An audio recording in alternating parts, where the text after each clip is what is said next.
잠언 5장 21절부터 23절을 가지고 말씀드리겠습니다. 어제에 이어서 말씀을 드립니다. 성경은 육체나 성을 악하다고 하지 않습니다. 성이 악한 것이 아닙니다. 부부가 성생활을 즐기라고 성경은 가르칩니다.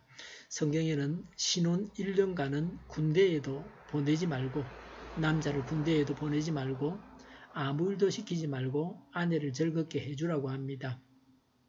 부부가 성생활을 즐기는 것은 하나님께서 명하신 바입니다. 오늘날 많은 성적인 범죄는 이 말씀을 지키지 않아서 생깁니다. 자기 아내와 함께 즐거워하지 않기 때문입니다. 부부가 함께 즐거워하면 대부분의 성범죄는 원천적으로 해결됩니다. 자기 아내와 즐거워하라는 말씀은 정신적인 어떤 것이나 신앙적인 어떤 것이 아닙니다. 만약에 정신적인 것이나 신앙적인 것이었다고 할 것 같으면 15절부터 17절에서 다른 사람과 나누지 말라고 할 이유가 없습니다. 육체적인 것이므로 다른 사람과 교류가 있어서는 안 된다 하는 것입니다. 오늘날 성적으로 타락한 사람들은 아내를 서로 바꾸기도 합니다. 남편 바꾸기라 그렇게 말할 수 있죠. 성생활을 다른 사람들과 나누는 것에 아주 관대하기도 합니다. 성경을 어기는 관대함은 죄악입니다. 부부가 성생활을 통해서 함께 즐거워하면 가정 안에서 많은 문제가 해결됩니다. 부부가 영적으로 또 육체적으로 원만한 관계를 맺는다면 부부의 문제는 거의 다 해결됩니다. 즐거움은 좋은 약이 되어서 건강이 나아지고 정신적으로 안정을 얻게 되고 영적으로는 천국길을 곧장 가게 합니다. 20절에 내 아들아 어찌하여 음행하는 여자를 사모하며 부정한 여자의 가슴을 껴안겠느냐라고 했습니다. 음행하는 여자는 음행을 일삼는 여자 또는 남자입니다. 부정한 여자는 자기 아내가 아닌 여자입니다. 자기 남편이 아닌 남자입니다. 다른 사람과 성행위를 하지 말라는 것입니다. 성은 아름답고 좋은 것입니다. 그러나 다른 사람과 성행위를 하는 것은 죄입니다. 우리는 무엇을 허락하고 무엇을 금해야 하는지를 분명하게 알아야 합니다. 21절에 주님의 눈은 사람의 길을 지켜보시며 그 모든 길을 살펴보신다고 했습니다. 그래서 하나님 앞에서 바르게 살아야 합니다. 하나님 말씀을 지키며 살아야 합니다. 하나님은 모든 것을 다 보고 알고 계십니다. 누가 악한지 누가 죄를 지었는지 알고 계십니다. 사람은 오판하기도 합니다. 죄 없는 사람을 죄인이라고도 합니다. 그러나 하나님은 보시고 정확하게 아십니다. 악인은 왜 망합니까? 22절에 악인은 자기의 악에 걸리고 자기 죄의 올무에 걸려서라고 했습니다. 죄악으로 인해서 망합니다. 죄악이 올무가 됩니다. 남을 원망할 것이 없습니다. 바르게 살면 됩니다. 자신을 파멸시키는 죄악을 범하지 않으면 됩니다. 23절에 훈계를 받지 않아서 죽고라고 했습니다. 듣지 않는 사람도 있고 들어도 실행하지 않는 사람도 있습니다.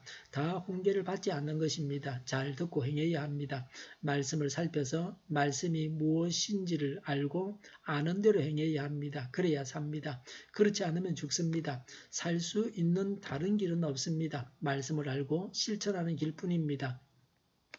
23절에 너무나 미련하여 길을 잃는다고 했습니다. 말씀을 거절하고 회개하지 않는 것이 미련한 것입니다. 사람들은 미련한 짓을 지혜롭다고 생각합니다. 무엇이 지혜인지를 분명하게 알지 못합니다. 세상에서는 바보가 현명하고 지혜가 어리석기도 합니다.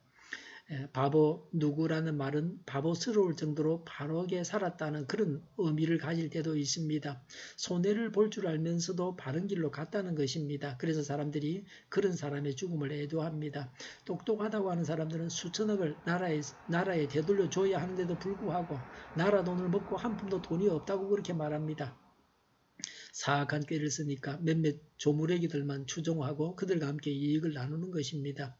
세상은 어리석은 바보가 있고 현명한 바보가 있습니다. 우리가 어느 길로 가야 하는지는 분명합니다. 미련해서 길을 잃는 자가 되어서는 안 됩니다. 현명하여 길을 찾아가야 합니다. 하나님의 말씀대로 한 사람과 결혼해서 성생활을 즐기면서 평생을 살아야 합니다. 이렇게 하는 것이 행복입니다. 불신 세상 사람들처럼 즐거움을 죄를 지으면서까지 얻으려고 해서는 안 됩니다. 하나님 앞에서 성적으로도 바르게 살아야 합니다. 기도하겠습니다. 하나님의 말씀대로 한 사람과 결혼해서 성생활을 즐기면서 평생을 살아가게 하여 주시옵소서. 그래서 행복하게 하여 주시옵소서. 불신 세상 사람들처럼 죄를 지으면서까지 즐거움을 얻으려고 하지 않게 하여 주시옵소서. 하나님 앞에서 성적으로도 바르게 살게 하여 주시옵소서. 오늘도 드려지는 모든 예배를 주장하여 주시옵소서. 악한 마귀가 틈타지 못하게 하시며 교회로 하는 발걸음을 주장하여 주시옵소서. 우리 동일교회가 만군을 지하게 하여 주시옵소서. 예수 이름으로 명하노니 모든 병만은 물러가고 몸의 모든 부분들을 온전하게 될지어다. 신유의 기적을 베푸셔서 지금도 저희의 질병을 고쳐주시옵소서. 저희와 교회와의 나라의 민족을 불쌍히 여겨 주시옵소서. 독재 정권이 무너지고 평화 통일을 이루고 민족 번영의 길로 나아가게 하여 주시옵소서. 전쟁 위험이 사라지게 하시며 북한의 핵 문제를 해결하여 주시옵소서. 신앙의 자유를 누리며 살게 하여 주시옵소서. 하나님을 대적하는 세력들이 바로 망하게 하여 주시옵소서.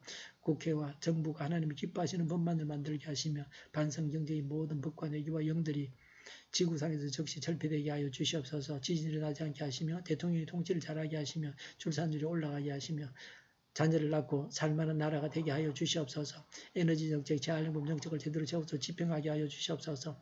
늘 맑은 공기를 마실 수 있게 하여 주시옵소서. 오늘도 성령님을 따라서 차고 넘치는 삶, 복된 삶을 살게 하여 주시옵소서. 감사와 찬양을 주님께 돌려드리며 예수님의 이름으로 기도하옵나이다. 아멘.